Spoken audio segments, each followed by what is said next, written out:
Hello student. आज हम आपके लिए लेके आए हैं एक और इंटरेस्टिंग क्वेश्चन।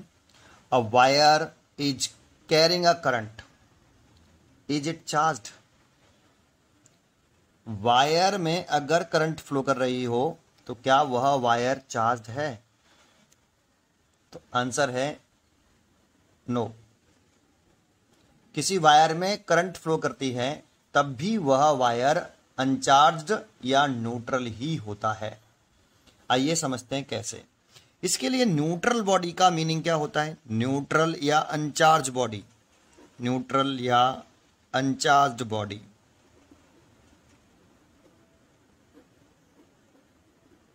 अगर कोई बॉडी न्यूट्रल है, दैट मीन्स अनचार्ज्ड है, तो उस बॉडी में नेट चार्ज 0 होता है, बट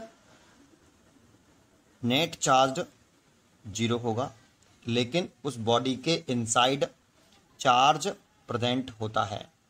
इस बॉडी के इनसाइड नेगेटिव चार्ज प्रेजेंट है और उतना ही positive charge, sum of positive charge and sum of negative charge equal होता है। तो उस कंडीशंस में उस बॉडी पर नेट चार्ज 0 होगा और ऐसी body neutral body, uncharged body कहलाएगी। बट चार्ज एवरी बॉडी के अंदर प्रेजेंट होता है। तो जितना इस पर नेगेटिव चार्ज है उतना ही इस पर पॉजिटिव चार्ज है। तो इस बॉडी पर नेट चार्ज 0, तो ऐसी बॉडी अनचार्ज बॉडी। ठीक है। एक है, अगर हम कंडक्टिंग वायर के बारे में, कंडक्टिंग वायर है, एवरी कंडक्टिंग वायर में very very large number of free electron present होते हैं। जैसे अगर हम n कंसीडर करते हैं, ये number of free electron per unit volume, पर यूनिट वॉल्यूम, पर यूनिट वॉल्यूम। दैट मीन्स इसको इलेक्ट्रॉन डेंसिटी भी बोलते हैं हम। अगर हम एक कंडक्टिंग वायर ले लें, जैसे अगर हम ये सिल्वर का कंडक्टिंग वायर है या कॉपर का कंडक्टिंग वायर ले लेते हैं, तो ये एक कॉपर का कंडक्टिंग वायर है। तो इसका वॉल्यूम लेट कर लेते हैं कि इस कंडक्टर का जो वॉल्यूम है, volume of conductor A into L, A area cross section, L is length, let कर लिया, इसका वॉल्यूम 10 मीटर क्यूब है। तो अगर हम इसमें पर यूनिट वॉल्यूम इस कंडक्टर को 1 मीटर क्यूब वॉल्यूम के पार्ट्स में डिवाइड करें तो 10 इक्वल पार्ट्स हो जाएंगे। ये 10 इक्वल पार्ट हो गए।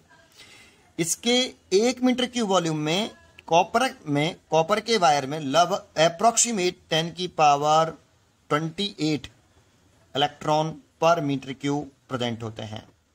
तो जरा समझिए कि इस कॉपर जिसका वॉल्यूम 10 मीटर क्यूब है उसमें कितने लार्ज फ्री इलेक्ट्रॉन प्रेजेंट हैं। इसमें 10 की पावर 28 इलेक्ट्रॉन। इस 1 मीटर क्यूब वॉल्यूम में number of free electron per unit volume, 1 metre cube volume में नंबर ऑफ इलेक्ट्रॉन कितने हैं? तो इसमें भी 10 की पावर 28, इसमें भी 10 की पावर 28, इसमें भी 10 की पावर 28 और इसमें भी 10 की पावर 28 इलेक्ट्रॉन प्रेजेंट है। और पूरे कंडक्टर में इलेक्ट्रॉन डेंसिटी यूनिफॉर्मली डिस्ट्रीब्यूट होते हैं। इलेक्ट्रॉन डेंसिटी यूनिफॉर्म होती है। अब इस वॉल्यूम में जितने आपके नंबर ऑफ फ्री इलेक्ट्रॉन्स हैं उतना ही इसमें पॉजिटिव चार्ज भी होता है। इस तरीके से ये कंडक्टिंग वायर न्यूट्रल अनचार्ज वायर है। अभी कोई करंट फ्लो नहीं कर रही, तब बताया है ये। ठीक है। बस यहां ये पॉइंट बताना है कि एवरी कंडक्टिंग वायर में very very large number of free electron present होते हैं और पॉजिटिव आयंस भी प्रेजेंट होते हैं, लेकिन पॉजिटिव आयन फिक्स होते हैं। कंडक्टर के इनसाइड पॉजिटिव आयन फिक्स होते हैं, मूव नहीं कर सकते, बट फ्री इलेक्ट्रॉन एक प्लेस से दूसरे प्लेस पर मूव करने के लिए फ्री होते हैं। ठीक है। अब आते हैं इस पॉइंट पर, a wire is carrying a current, is it charged? तो अगर हम अभी इस वायर में कोई करंट कंडक्ट नहीं कर रहे, ये एक वायर ले लिया, इसमें कोई करंट कंडक्ट नहीं करी, तो इसमें जितने आपके पॉजिटिव आयंस होंगे उतने ही इसमें फ्री इलेक्ट्रॉन होंगे। ये ठीक है, हमने बहुत कम दिखाए हैं लेकिन बहुत ज़्यादा होते हैं, बताया मैंने आपको, ऐसे दिखा दिया। तो इस कंडक्टर पर नेट चार्ज कितना है, तो इस पॉजिटिव इन टोटल चार्ज जितना, सम ऑफ पॉजिटिव चार्ज और सम ऑफ नेगेटिव चार्ज इक्वल, तो net charge on conductor this conductor 0, तो इसीलिए ये कंडक्टर अनचार्ज है।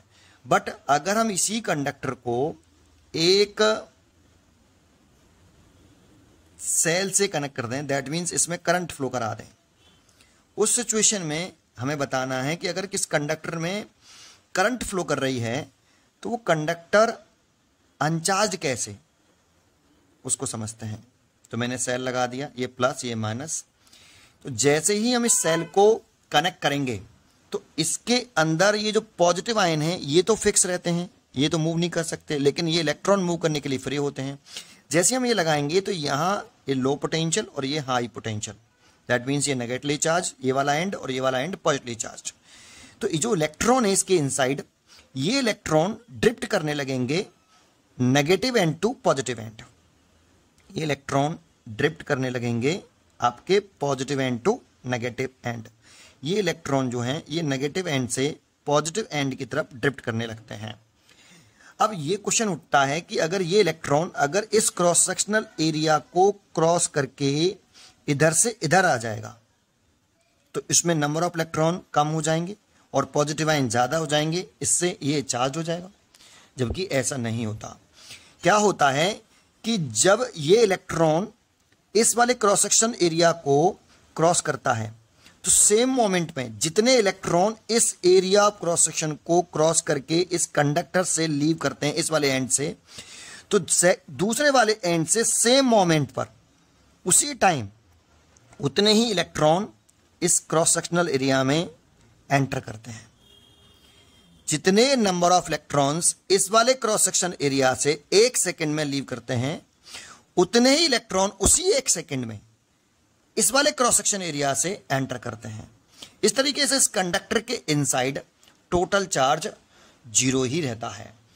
ठीक है, अभी भी समझ में नहीं आया तो समझाता हूं। तो लेट कर लेते हैं कि इस वाले क्रॉस सेक्शनल एरिया से एक पर्टिकुलर टाइम जैसे 3 o'clock लेट किया, 3 o'clock n इलेक्ट्रॉन लीव किए, कैपिटल N इलेक्ट्रॉन लीव किए, ये नंबर ऑफ इलेक्ट्रॉन जो वो लीव कर रहे हैं। ठीक है, तो इससे अगर n इलेक्ट्रॉन लीव करेंगे तो इस क्रॉस सेक्शनल एरिया से कितना चार्ज फ्लो करेगा, तो इस क्रॉस सेक्शनल एरिया से चार्ज फ्लो करेगा Ne।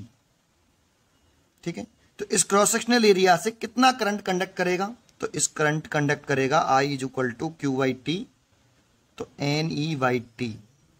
अगर टाइम 1 सेकेंड है तो T = 1 सेकेंड पुट कर सकते हैं। ठीक सेम मोमेंट पर 3 o'clock ही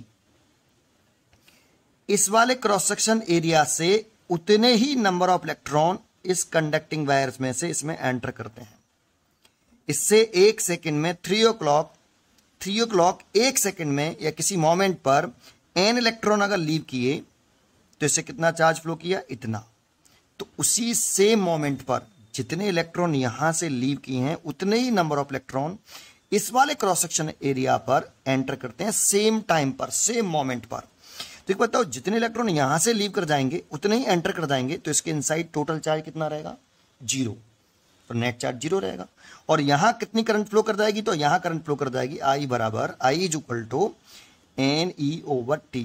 आप यहां पे भी यही एरिया प्रोसेशन बना सकते हो, तो यहां पे भी सेम तरीका होगा, सेम होगा। उसी टाइम में 3 o'clock ही यहां पे भी उतने ही नंबर ऑफ इलेक्ट्रॉन क्रॉस करेंगे, जितने नंबर ऑफ इलेक्ट्रॉन यहां क्रॉस किए हैं उतने इलेक्ट्रॉन यहां क्रॉस किए हैं इस क्रॉस सेक्शनल एरिया को। तो पूरे कंडक्टर में जो है चार्ज 0 ही रहेगा, क्योंकि इस सेक्शन से जितने लीव किए उसी सेम मोमेंट पर उतने इलेक्ट्रॉन इसमें एंटर कर गए। अब क्वेश्चन ये उठता है कि इसमें से जो इलेक्ट्रॉन लीव करते हैं उतने ही इलेक्ट्रॉन सेम मोमेंट पर कैसे आ जाएंगे। तो प्रेजेंट में एक बात बताओ, अभी मैंने बताया कि कंडक्टर्स में very large number of electron present होते हैं।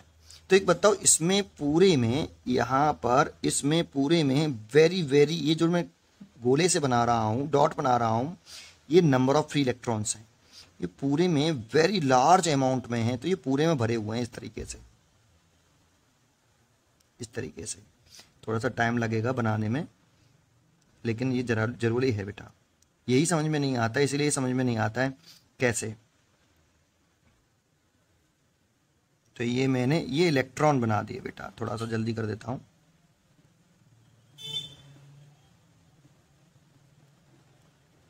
ये इलेक्ट्रॉन है, ये जो मैं डॉट बना रहा हूं ये इलेक्ट्रॉन है।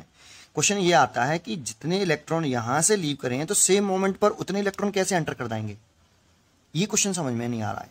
तो जरा समझते हैं।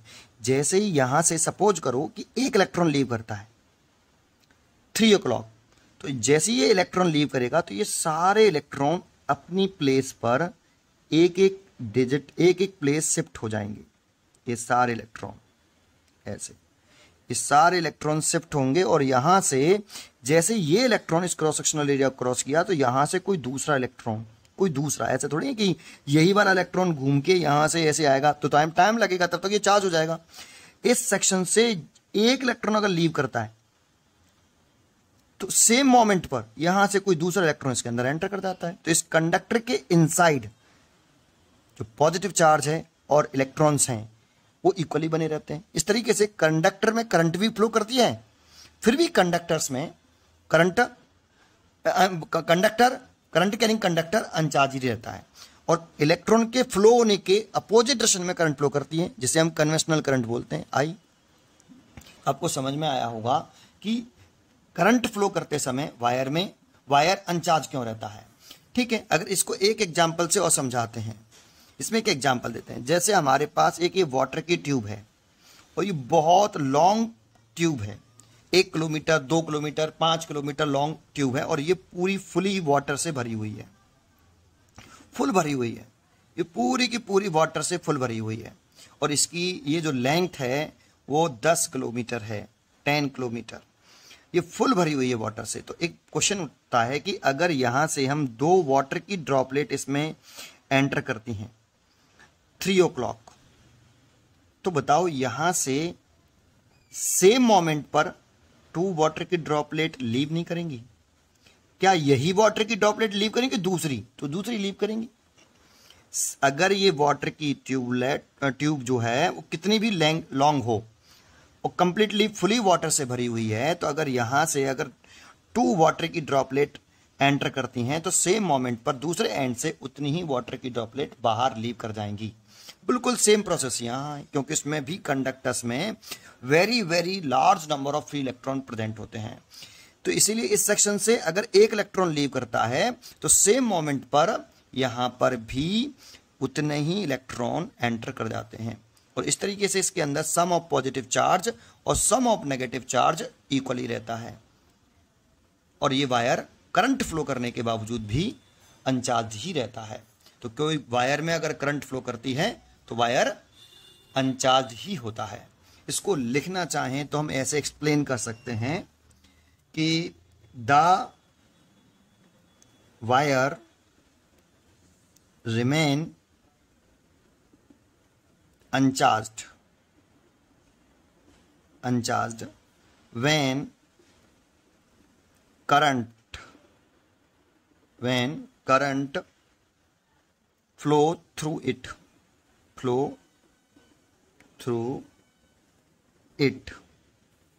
because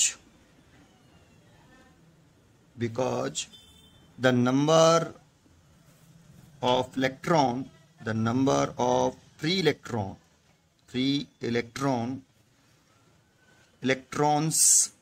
electrons ऐसे लिख देता हूं, electrons entering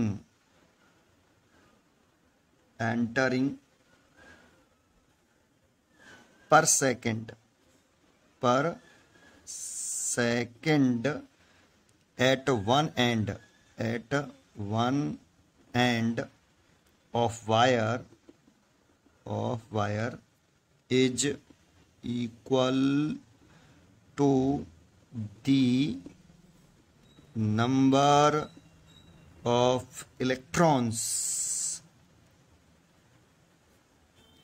living per second at the other ends. As a result of it, the net charge of the wire is zero at every moment.